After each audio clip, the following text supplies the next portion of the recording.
You are listening to an Art Media podcast. Jonathan, what's your number this week? My number is now the biggest number I ever came up with for the show. It is 40 trillion. 40 trillion as a target for the U.S. GDP within the 2030s, as it has been stated in the U.S. National Security Strategy published by the White House last week. This is, for me, the most consequential documented, printed recently, both on global affairs, but also for the Israeli economy. It harbors both opportunities and risks. So if America goes to 40 trillion within the next decade, I think Israel will fare well.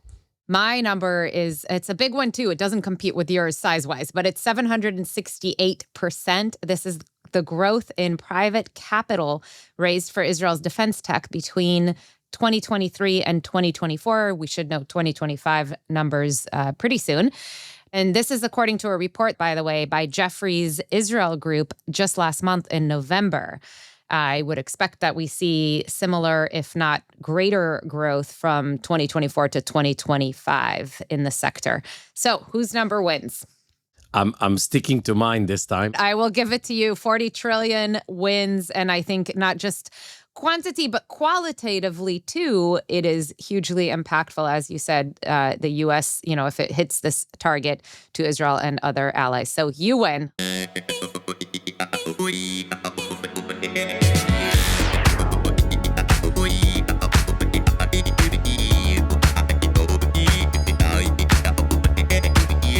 It is 11 a.m. here in Palo Alto.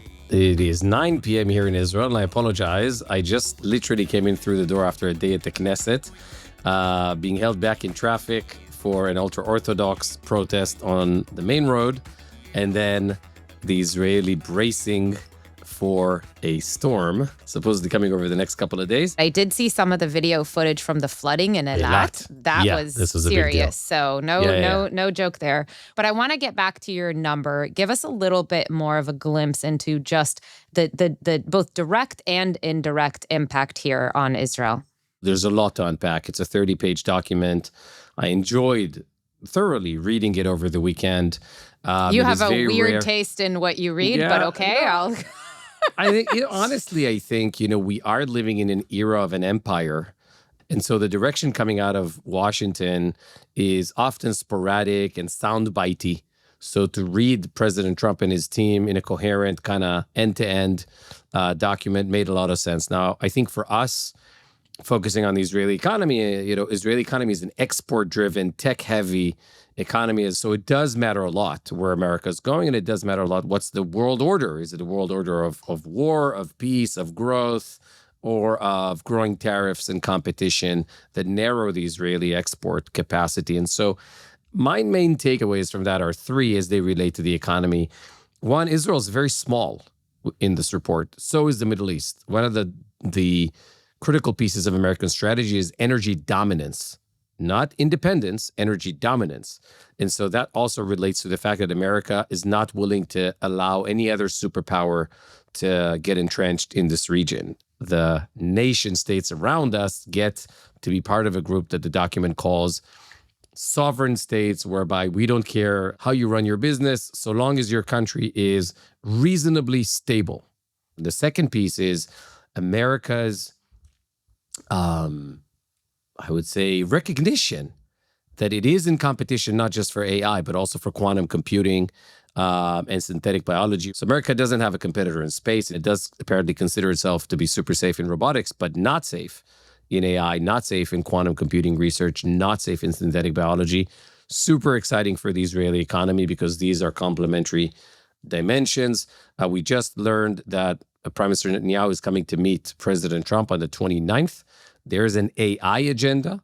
Last week, the Israeli Ministry of Finance signed, I think we're one of the only 8 countries outside of the U.S. that is going to be part of that supply chain as a bilateral agreement within a multilateral dynamic. So I think that's a very important piece of that these are good news for the Israeli economy. And the third is questionable. It's the front and center of the Monroe Doctrine in its Trump flavor. Basically saying, we have our Western Hemisphere, keep out, stay off. And here are 7 interests supply chains, materials, tech superiority, and so on, that if you interfere with that, even if you're on the other hemisphere, we're going to fight for that. We're not going to fight for the global south. And the third one is a danger for Israel. Clearly, when you kind of paint the world in two hemispheres, it means that Israel has going to have a really hard time to deal with Asia, specifically, the China piece there.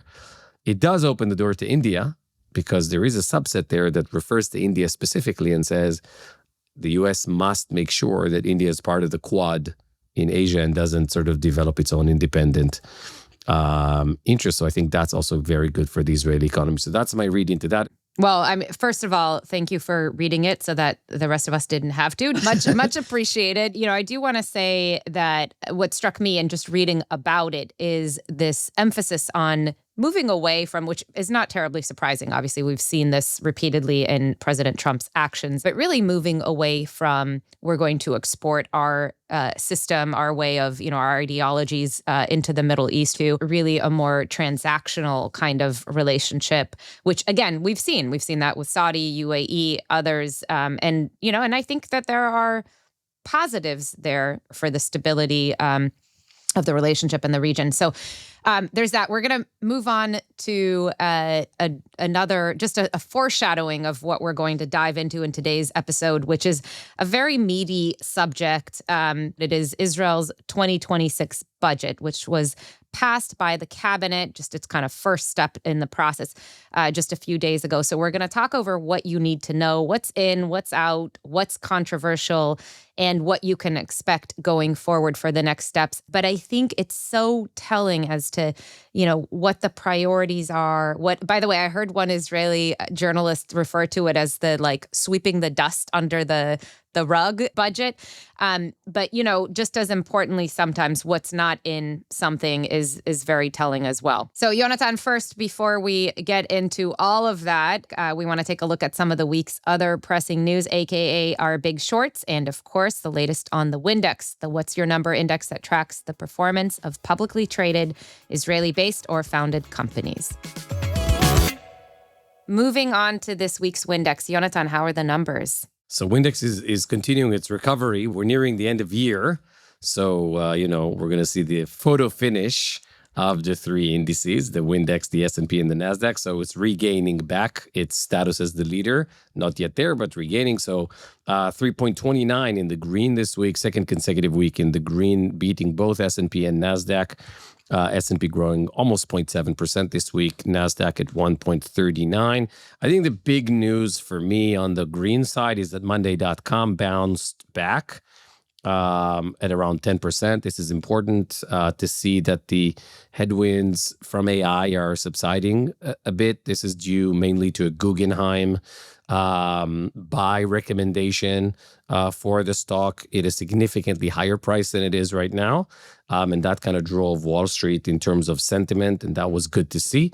Palo Alto Networks continues to kind of bounce back at 5%. Wix is back at 4.71, rebound. Again, important to see that bleeding and lost about 25% in 1 month.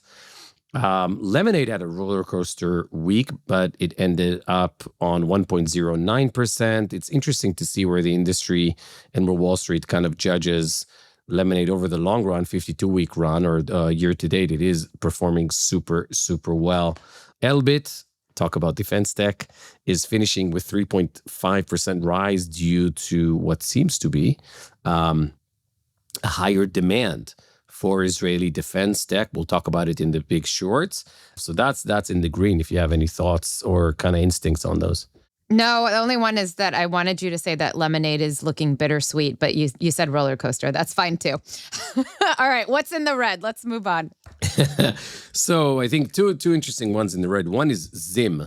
Classically, the Israeli shipping company where shipping magnate Idan Ofer pulled out of the company a couple of quarters ago. Now it does not have a core investor, so it's up for grabs. Last week, Hapag Lloyd, the giant German shipping company, put in its offer. It's a non-binding offer, and that's why the stock is down 2%. You would expect that if Hapag Lloyd tries to buy Zim, it would be on a higher note.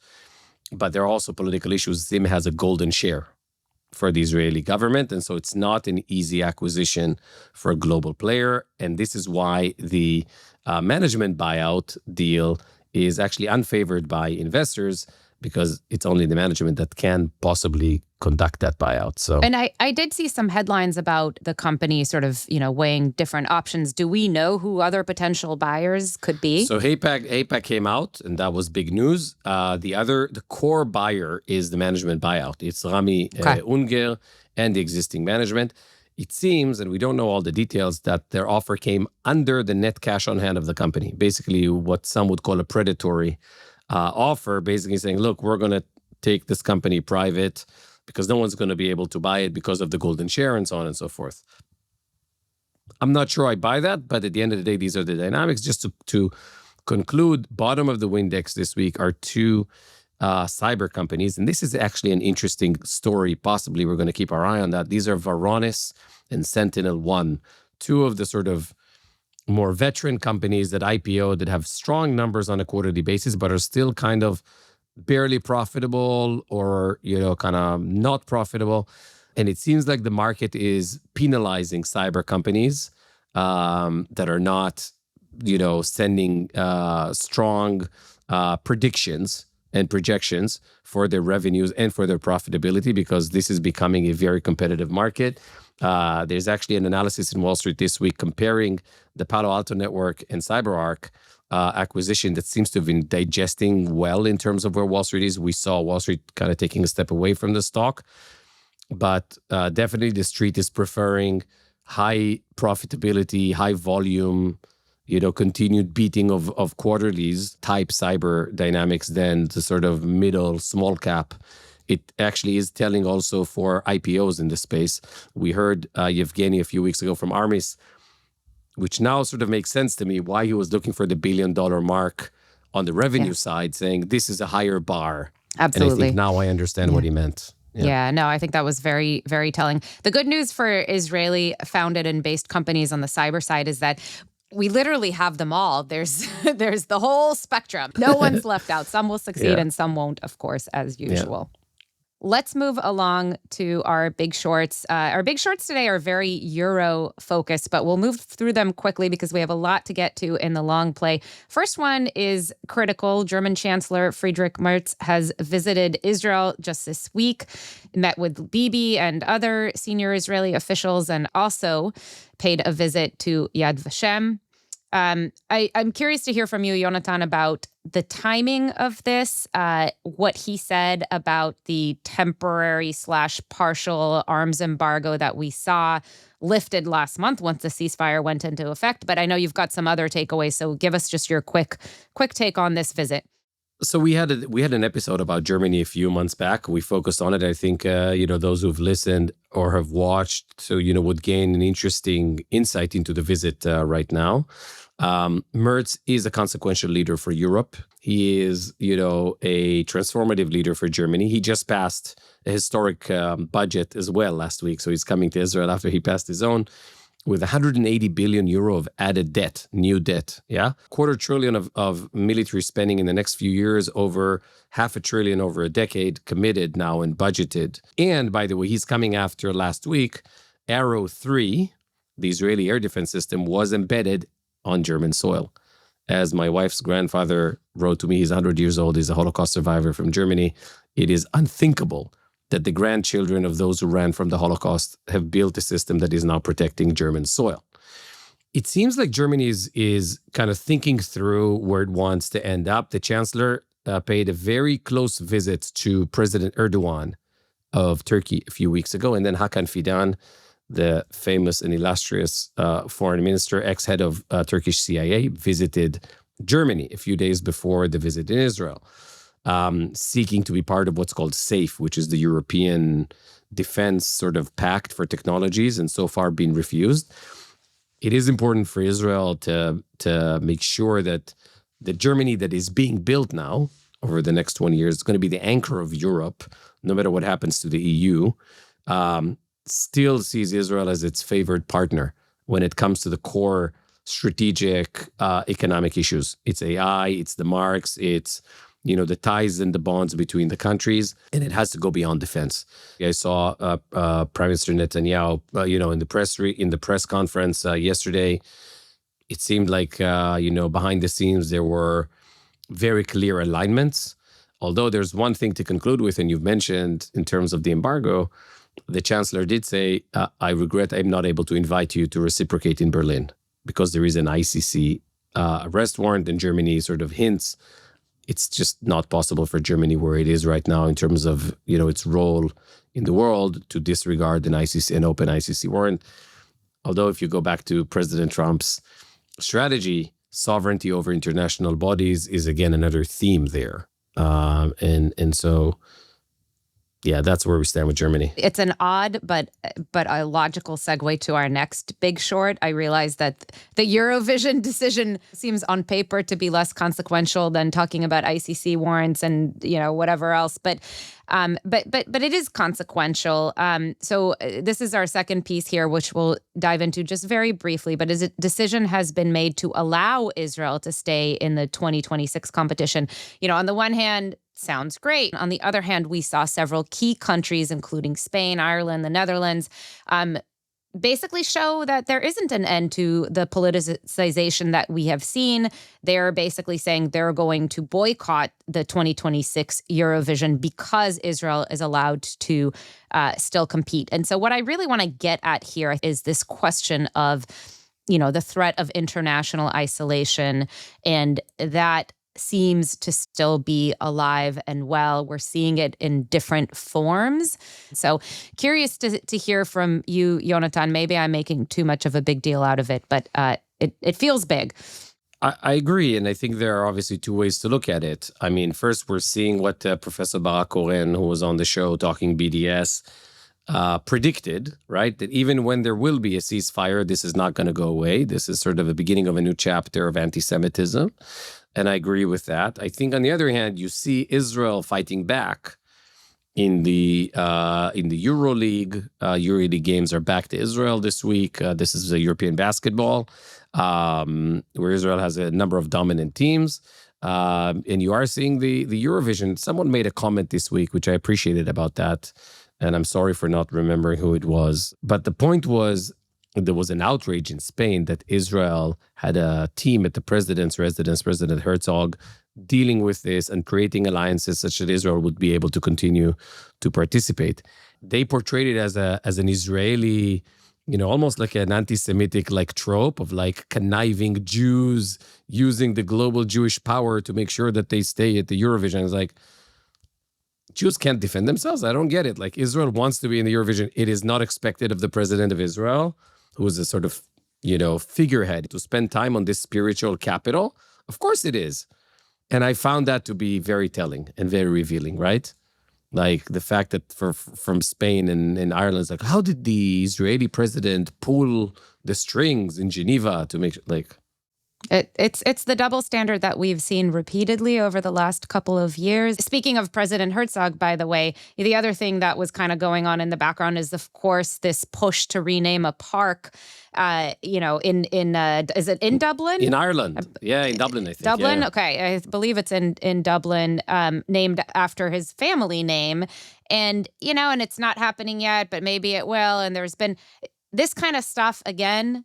It's like you can brush it off, but I certainly don't. The bottom line, as Yevgeny Divrov said on the show about ex-Soviet Jews, right? Why are they so prominent? They just had to excel 10 times better than anybody else because there was such, strong systematic anti-Semitism put in place that if a Jew made it, it meant that he had to be 10, 20 times better.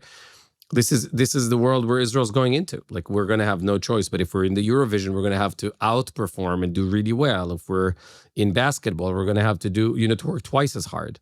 That's been our path all, throughout the years. And then it's not going to be different over the next couple of decades. Well, I'm not going to bring up the World Cup process because that's a whole other can of worms. So let's move on. Yeah. We'll save that for another episode.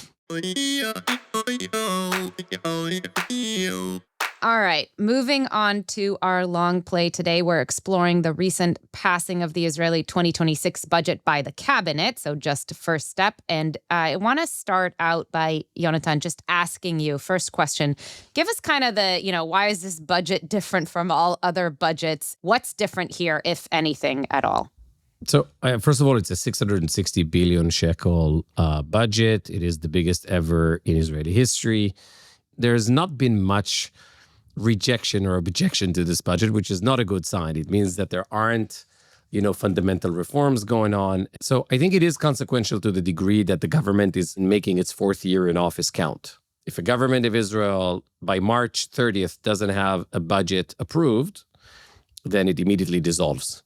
And within 90 days, there is election. So that would be June, which is 90 days ahead of the November timeline. We don't know yet if this budget is going to go through. I think it's left to be seen. Today, we're going to focus on the defense budget, which is now at 150 billion out of the 660, as per the demand of the Ministry of Defense. This is a very risky proposition for the macroeconomic health and stability of Israel. We've been there before, where the defense budget was such a huge part, 20+% of the budget in total. And if we will indeed end up there, it begs the question, are we not overcorrecting? Are we not preparing for no more October 7th, where actually the war is going in a different direction and we are going to pay by civilian infrastructure that's not going to be built? And one interesting piece that came out today, Israeli tax collection this year in 2025 has been tremendous. So the budget deficit, which was supposed to be 4.9, adjusted from 5.3, is now most likely going to be 4.4, because we just continue to deliver and continue to work. And the tax structure is so strong and progressive that I think it eases some of the dynamic within the Ministry of Finance. But it's all the same people, Michal. It's all the same part of society that does the reserve service, that creates the economy, and so on and so forth. So there is a limit to sort of how resilient that population is in terms of its tax contribution. Yeah, absolutely. Well, let's get a little bit of historical context here. You mentioned that this is not the first time that the defense budget is such a burden. And so give us a little bit of the numbers of just putting this into historical context and previous eras that we've seen. So look, in the early years, and we're looking at like a 1950 budget of GDP of $1.5 billion, like how far Israel went, right? How far Israel went from 1950, where the entire GDP was $1.5 billion. Today, the GDP is roughly $600 billion, 580. As share of budget in those years, in that decade, it was a quarter. And that worked relatively well for that decade, but it exhausted itself. Israel, at the onset of the Six-Day War, was a defunct economy. A lot of it because of this burdening through conscription, through massive spend, that almost brought the economy to collapse. If it hadn't been for the Six-Day War and its incredible success, who knows, right? And then, that was sort of like a heyday, and it worked sort of well. Created the innovation, it created the kind of melting pot of Israelis, and so it carried, if you will, it was a quarter of the budget, but it carried some educational purposes and so on. I think it gets tricky in the second period, which is post-73, right? The failure, the catastrophe of the Yom Kippur War gets us to a point that we're at 40% of the budget for almost a decade. We're overcorrecting. We're afraid of another Yom Kippur War, so the defense budget becomes so big that it basically cripples, alongside other areas of corruption and socialist, management that Mapai put in place, that the economy literally collapses in 1985. Collapses. 400% inflation, debt to GDP at 125, 70, almost 5% of the economy owned by the state. 1985, that's 40 years ago. And that's where the real shift happens. First, the shift in terms of how we plan for the budget, right? It has been taken away from ministers. Israel actually has a pretty interesting way of doing macroeconomic planning. There is a group of professionals in the Ministry of Finance, and they're the ones doing that. You mentioned earlier, sometimes the members of Knesset have a day or two to review like a thick budget book issued by the Ministry of Finance. This is a result of the reform of 1985, massive privatization, super, super strong fiscal controls. So it is true that for the last 40 years, that's been the case. But the share of GDP of the defense budget has reduced dramatically. We are at the tail end of a golden era, where we are at lower than sometimes single digit and sometimes high single digit and a bit around the 10 over the last 40 years, but very bearable considering the outcomes that we get out of the defense budgets in terms of innovation, in terms of the fact that there is no IP. We spoke about cyber. Some of the solutions that end up in Wall Street are solutions that were developed in the army for defense purposes, the electro-optics. So we are at the tail end of a golden era. That's, if you will, sort of the breadth and the challenges that Israel has with its defense budget. I'm concerned that we are back to 1973 dynamics. You're talking about this concern, the risk of an overcorrection now, which happened post Yom Kippur War. So if you look back historically, and obviously this is not apples to apples in so many ways, but if you look back and you had to sort of learn from history, from that overcorrection, what happened next, what do you think we're in for if this does pass? So just to give you a sense of the numbers, right? So the Ministry of Finance wants this to be a 90 billion shekel budget.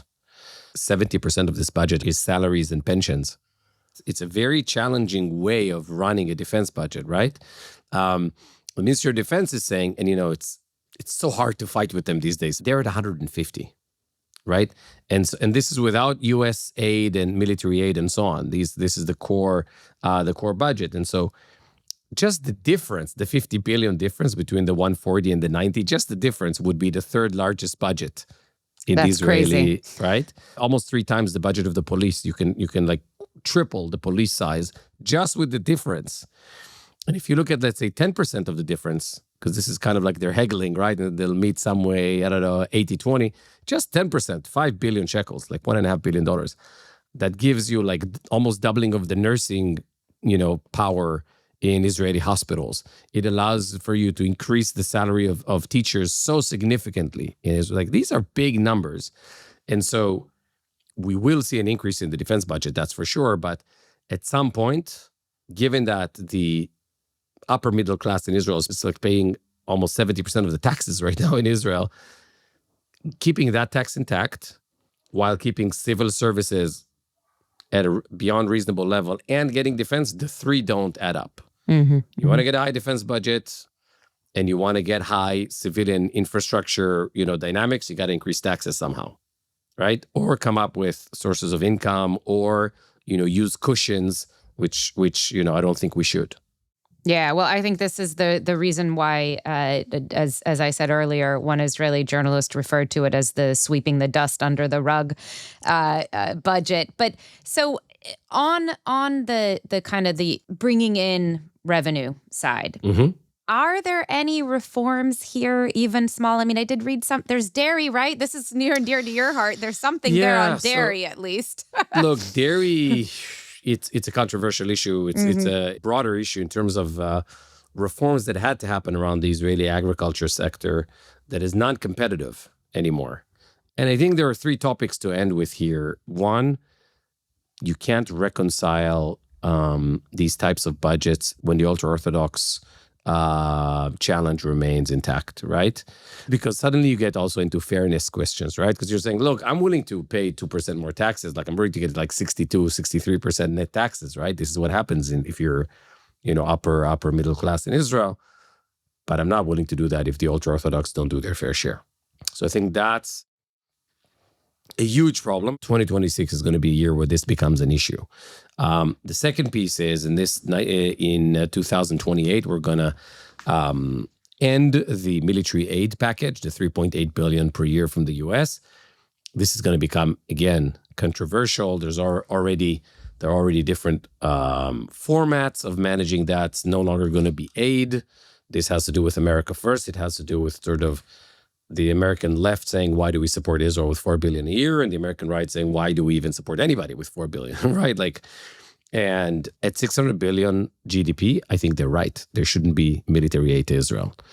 It should be a co-investment. There are so many good relationships being built in different states in America. There's employment involved. There is, values. There are values that relate to where Israel is in the Middle East and so on and so forth. So there is so much merit to $4, $6, $8 billion of exchange per year that restricting it to aid, I think, is a bad choice. And there's a lot of good work there. Sorry, go ahead. And by the way, I agree with you there. The only caveat, I would say yes, but is that I would hope that at that point, once that goes away, that aid goes away, the camp that we're seeing the most kind of fervent rhetoric from against Israel and against the relationship, that sort of like appeases and dies down. Yeah. But I do not at all expect that it will be. The attention will just be turned elsewhere on whatever that relationship evolves into. And that's agree. The caveat. I totally agree. The point I'm making is that there is merit to the claim that a $600 billion economy, like, Egypt is a $400 billion economy of 140 million people. And it also gets very, very strong, military aid from the U.S. But you would argue, well, look, they can't afford food. Their GDP per capita is a tenth of Israel. Like, what is a rich country? That's a fair argument. Let's put it this way. From a fiscal perspective, it's doable. It's doable. But that is indeed $4 billion. That's 20 plus billion shekels. So if you take that away, it is a challenge. Israel, on the other hand, has $230 billion in net cash position in the Central Bank of Israel. It has a 71% debt to GDP, so it's doable. And if both governments invest, and there's sort of like an equity package there, such that innovation that comes out of it benefits both countries and so on, I think that's a better way of running it, irrespective of the political pressures from right or left, which I agree with you are not going to go away. But it's on merit, I think, is the right thing to do. So ultra-Orthodox is going to be an issue. Military aid in the U.S. is going to be an issue. And I think the third one is the overall budget dynamics, right? Are we going to become, again, like in 73 to 85, a country that prefers defense spending to anything else? I think that the level of expectation of the Israeli creative class today is very different than what we had in 1973. So if you further reduce Israeli, single-payer system in healthcare, roads, this and that, right? You may risk a privatization of some of the elements, because the creative class in Israel is going to basically somebody say, look, if the quality of public services has been reduced so significantly in order to provide for a big defense budget, fine, I'm going to build a private school. I'm going to build a private clinic. And so the overall budgetary dynamics here may lead to a significant change in the fabric of Israeli society. That's how important the budget is right now. And the reason why we chose today to zoom in on the defense budget, possibly creeping into its old levels of being 20+% of the budget. That's unhealthy in any economy. It's unhealthy in the Israeli economy per se, given the ultra-Orthodox challenge, given the military aid from the US, given the sort of overall compromises to be made, because there's not a lot of taxation left on the Israeli upper middle class to kind of enable that. And Jonathan, one more question for you real quick. Cost of living is such a huge topic here in the United States. Obviously, it's been a really big topic for a long time in Israel. I remember the cottage cheese protests. Speaking of dairy, by the way. But, on the one hand, you're not seeing big taxation increases with this budget. That's kind of, again, kicking the can down the road, because there is money that's going to have to come from somewhere. But is there anything here that addresses existing cost of living for Israelis, kind of across the socioeconomic spectrum? The genie is out of the bottle in a way, but it's so politically difficult to do that. It's very clear what needs to happen. There's a bitter pill. We all know what it is. The prescription is there. The market is very concentrated.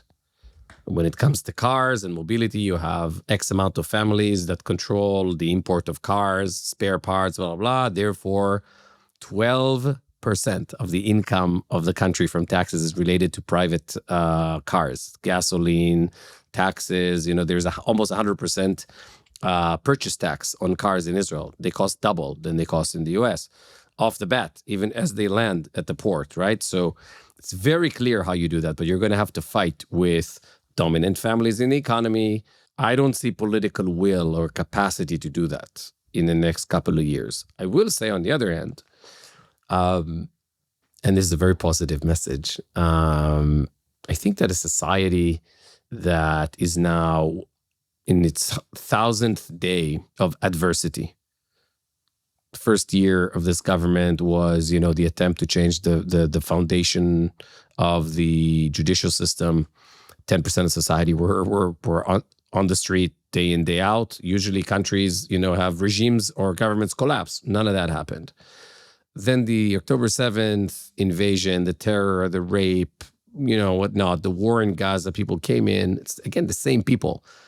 Wear the uniform, go in, come out on a Friday, protest against Netanyahu or for the hostage release, and go back to fighting up north or in Syria or wherever. 2 years of war, the cost of the war, and still we're talking about an economy in this super strong shekel and so on and so forth. The society is very strong, very robust, very cohesive, massively democratic. I mean, I do town halls and salons every week. There's so much kind of like ideological rejuvenation going on. And the cost of living from a kind of like CPI perspective, so gasoline, groceries, super high. But the fundamentals that Israelis tend to take for granted, which is medical insurance, which is, kind of cost of doing business, telecom, access to bandwidth, actually very cheap. And with the shekel being so strong, and that's sort of the tail end of that, the government will have to defend against people leaving the country. Because if it's too expensive here and your shekel is strong and they sell, a Tuscany master house, right, for a cost of an apartment in Netanya, because they have no kids in Italy this year, 2025 is going to be the lowest birth rate from 1860, right? And the shekel is so strong and groceries there are very cheap. To me, the biggest threat is we don't get our act together budget-wise. And if there's going to be deterioration in public services, and shekel is going to be strong because the overall dynamic of the economy is like super positive, the incentive to emigrate is going to be increased. And Israeli society cannot sustain that. And the economy cannot sustain that. All right. We began our show with the numbers of the week, and we are going to end with the words of the week. And you can probably guess who said these words. I don't need to tell you. I estimate that around this table, in this room, I've passed at least 23 budgets. I don't know the exact count as prime minister or as finance minister, but I can hardly remember passing a budget in such harmony. Of course, that was Bibi speaking after the budget passed again, just within the cabinet. I want to hear from you, Yonatan. What do you make of this harmony? Look, I'll say two quick things. First of all, the harmony is an indication that the budget will not pass in the end, right? Like everybody's saying yes because they want to move on. There's the ultra-Orthodox vote to reckon with. But there is something to be said about Prime Minister Netanyahu in terms of his real dominance in the Israeli political scene, right? Passing 23 budgets is no joke. Most of them applauded globally. Most of them delivering, the last 15 years of growth, looking at the numbers, like it's really crazy, like balancing the defense budgets and that. And at the end of the day, macro balancing the war and the way it was conducted in Iran and in Syria and other places and in freaking Yemen, right? And making sure that he has the backing of both the Biden administration and then the Trump administration. So he had a steady hand at the wheel. And you see it in the polls. The polls are favorable to Netanyahu, and there is merit to that. There's definitely more merit to that than there was for Golda Meir to get reelected in 1974 after the Yom Kippur War at 51 mandates, which is almost half of the parliament, right? So I think that those who think there's going to be significant political change in Israel are going to find it actually difficult. And I would venture to say that the harmony is a fata morgana, as we say in Hebrew. I think he and the government will discover that when they try to pass, further, there will be a lot of challenges. Well, we will end it there. That is it for today's show. Thank you for tuning into ARC Media's What's Your Number? We hope you found it interesting. And if you did, please be sure to like, subscribe, rate, review. You know the drill.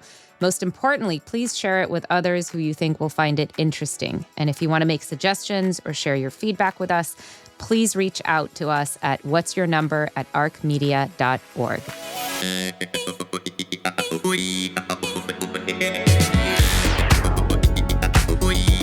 What's Your Number is produced by Adam James Levina Reddy. Sound and video editing is by Martin Huergo. Our theme music is by Midnight Generation. I'm no longer in Mallorca, so I cannot comment on the popularity of our theme song here in Israel.